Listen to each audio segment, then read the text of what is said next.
بسم اللہ الرحمن الرحیم۔ آج ہم آپ کے سامنے پیش کرنے جا رہے ہیں حضرت موسیٰ علیہ السلام اور ایک بے اولاد عورت کا واقعہ، اور یہ بھی آپ کو بتائیں گے کہ آخر اللہ تبارک و تعالیٰ نے حضرت موسیٰ علیہ السلام سے انسان کا گوشت کیوں مانگا۔ سیدنا حضرت موسیٰ علیہ السلام اللہ تعالیٰ کے بہت ہی بہادر اور برگزیدہ بندے ہیں۔ حضرت موسیٰ علیہ السلام کو کلیم اللہ کا لقب دیا گیا۔ اس لقب کی وجہ یہ تھی کہ آپ علیہ السلام اللہ تبارک و تعالیٰ سے باتیں کیا کرتے تھے، اور باتیں کرنے کے لیے ایک مخصوص جگہ کا انتخاب کیا گیا جسے کوہ طور کے نام سے جانا جاتا ہے۔ اللہ تبارک و تعالیٰ سے بات کرنے کا یہ شرف آپ کے علاوہ کسی اور کے پاس نہیں تھا۔ حضرت موسیٰ علیہ السلام معمول کے مطابق اللہ تبارک و تعالیٰ سے ملاقات کے لیے کوہ طور کی طرف جا رہے تھے کہ راستے میں آپ کو ایک عورت نظر آئی جو کہ زاروں قطار رو رہی تھی۔ سیدنا حضرت موسیٰ علیہ السلام کا دل ویسے ہی بہت نرم تھا، تو اس عورت کو دیکھ کر آپ خود بھی غمگین ہو گئے۔ حضرت موسیٰ علیہ السلام سے رہا نہ گیا اور اس عورت سے اس کی پریشانی کا سبب پوچھا۔ اس عورت نے حضرت موسیٰ علیہ السلام سے روتے ہوئے بتایا کہ وہ بے اولاد ہے اور لوگ اسے بے اولاد ہونے کا طعنہ دیتے ہیں۔ اس عورت نے حضرت موسیٰ علیہ السلام سے گزارش کی کہ وہ اللہ تبارک و تعالیٰ سے یہ دریافت کرے کہ اس کو کبھی اولاد ہوگی یا نہیں۔ وہ عورت جانتی تھی کہ حضرت موسیٰ علیہ السلام اللہ تبارک و تعالیٰ سے ہم کلام ہوتے ہیں۔ حضرت موسیٰ علیہ السلام نے اس عورت کو یقین دلایا کہ اللہ تبارک و تعالیٰ سے اس معاملے کا ذکر ضرور کریں گے، اور اس کے بعد آپ علیہ السلام پھر سے کوہ طور کی طرف روانہ ہو گئے۔ اللہ تبارک و تعالیٰ سے ملاقات کے دوران ہی حضرت موسیٰ علیہ السلام نے اس عورت کا ماجرا بیان کیا، تو اللہ نے حضرت موسیٰ علیہ السلام کو بتایا کہ اس عورت کی قسمت میں یہی لکھا ہے کہ اسے کبھی اولاد نہیں ہوگی، اور اس عورت کو چاہیے کہ اس پر جو آزمائش آئی ہے اس پر صبر کرے۔ حضرت موسیٰ علیہ السلام یہ بات سن کر بہت غمگین ہو گئے۔ جب حضرت موسیٰ علیہ السلام کوہ طور سے واپس لوٹ کر آ رہے تھے تو راستے میں وہ عورت اسی جگہ بیٹھی ہوئی ملی۔ وہ عورت حضرت موسیٰ علیہ السلام کا ہی انتظار کر رہی تھی۔ آپ علیہ السلام کو دیکھتے ہی آپ کے پاس آئی۔ حضرت موسیٰ علیہ السلام نے اللہ تبارک و تعالیٰ کا فیصلہ سنایا۔ عورت یہ سن کر اور زیادہ رونے لگی۔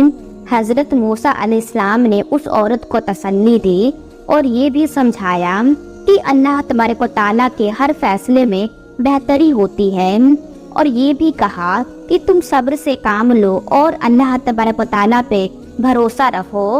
اولاد اللہ تبارک و تعالیٰ کی دین ہوتی ہے، وہ جسے چاہے بیٹیاں عطا فرمائے یا جسے چاہے بیٹے اور جسے چاہے دونوں ہی عطا فرمائے۔ اس واقعے کو بہت عرصہ گزر چکا تھا۔ ایک دن اس عورت کے گھر کے قریب سے ہی ایک درویش روٹی کا سوال کر رہا تھا۔ عورت کے کان میں جب اس درویش کی صدا پڑی تو اسے رک جانے کو کہا، اور کچھ دیر کے بعد اس کے لیے روٹی لے کر آئی۔ پھر درویش نے عورت کو اولاد عطا ہونے کی دعا دی، اور ایسا ہوا کہ اللہ تبارک و تعالیٰ نے اس درویش کی دعا قبول کر لی اور عورت کو اولاد کی نعمت سے نواز دیا۔ جب اس بات کی خبر حضرت موسیٰ علیہ السلام کے پاس پہنچی تو آپ علیہ السلام بہت حیران ہوئے، کیونکہ اللہ تبارک و تعالیٰ نے تو انہیں بتایا تھا کہ اس عورت کی قسمت میں اولاد کا نہ ہونا لکھا ہے، تو یہ کیسے ممکن ہوا۔ پھر جب حضرت موسیٰ علیہ السلام دوبارہ اللہ کے پاس کوہ طور پر گئے تو اس عورت کے معاملے کے بارے میں بھی دریافت کیا کہ جب میں نے آپ کو پوچھا تھا کہ اس عورت کو اولاد ہوگی یا نہیں، تو اے میرے پروردگار، آپ نے فرمایا تھا کہ اس عورت کے مقدر میں اولاد ہے ہی نہیں، تو یہ کیسے ممکن ہوا۔ اللہ تبارک و تعالیٰ نے حضرت موسیٰ علیہ السلام کے سامنے ایک شرط رکھی آپ علیہ السلام کو انسان کا گوشت لانے کو کہا۔ جب اللہ تبارک و تعالیٰ انبیاء اکرام کو کسی چیز کا حکم دیا کرتے تھے تو کوئی بھی اللہ تبارک و تعالیٰ سے سوال نہیں کرتا تھا۔ اسی لیے سیدنا حضرت موسیٰ علیہ السلام نے بھی اللہ رب العزت کی اس شرط پر کوئی سوال نہیں کیا اور اپنی بستی میں جا کر لوگوں کو اللہ کا حکم سنایا۔ بستی کے لوگوں کو اللہ تبارک و تعالیٰ کا حکم بہت عجیب لگا اور سب کے دلوں میں خوف بیٹھ گیا کہ کہیں یہاں خون ریزی نہ ہونے لگے۔ جب کوئی بھی اپنا گوشت دینے پر راضی نہیں ہوا تو حضرت موسیٰ علیہ السلام مایوس ہو کر اللہ تبارک و تعالیٰ کے پاس واپس کوہ طور پر جانے لگے۔ سیدنا حضرت موسیٰ علیہ السلام کوہ طور کی طرف جا ہی رہے تھے کہ راستے میں ان کو ایک درویش بیٹھا نظر آیا۔ اس درویش کی آنکھیں بند تھیں اور چہرہ آسمان کی طرف اٹھا ہوا تھا۔ اس درویش کی زبان پر بس اللہ اللہ کا کلمہ جاری تھا۔ حضرت موسیٰ علیہ السلام اس درویش کے پاس گئے اور اسے اللہ تبارک و تعالیٰ کا حکم سنایا۔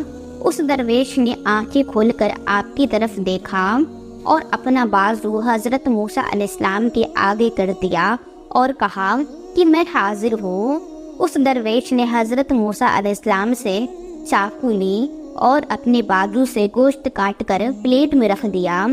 پھر آپ علیہ السلام اپنی منزل کی طرف روانہ ہو گئے۔